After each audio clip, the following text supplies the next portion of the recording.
บ50 ปีมาถึงวันนี้ทำหน้าที่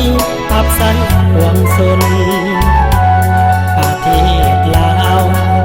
ก้าวไปสู่ระดับสากลไฟฟ้าลาวคือหนึ่งเหตุผลที่นำชาติคนลาวนำไป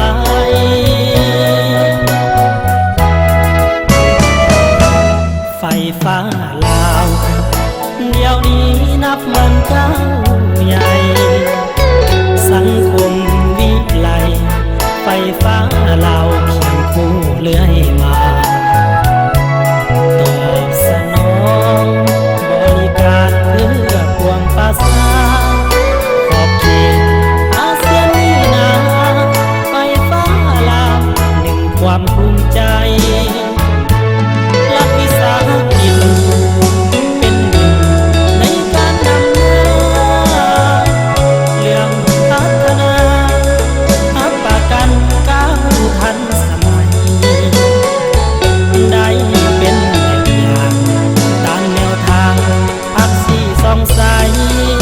เพื่อความคงศรีวิไลก้าวไปไฟฟ้าลาว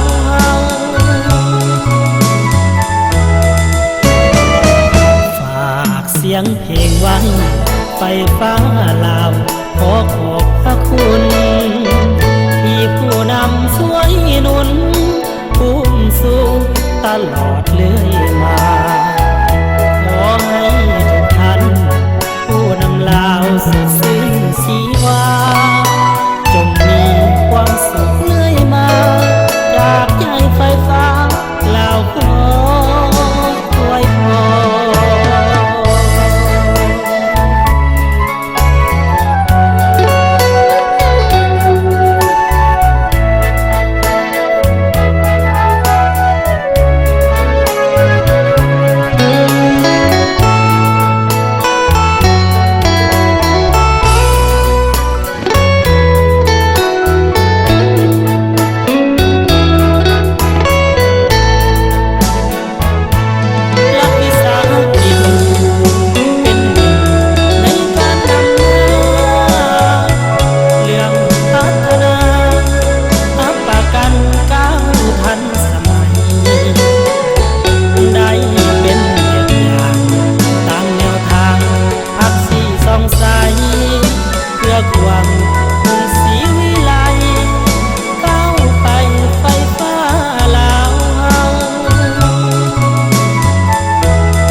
เสียงเพลงไว้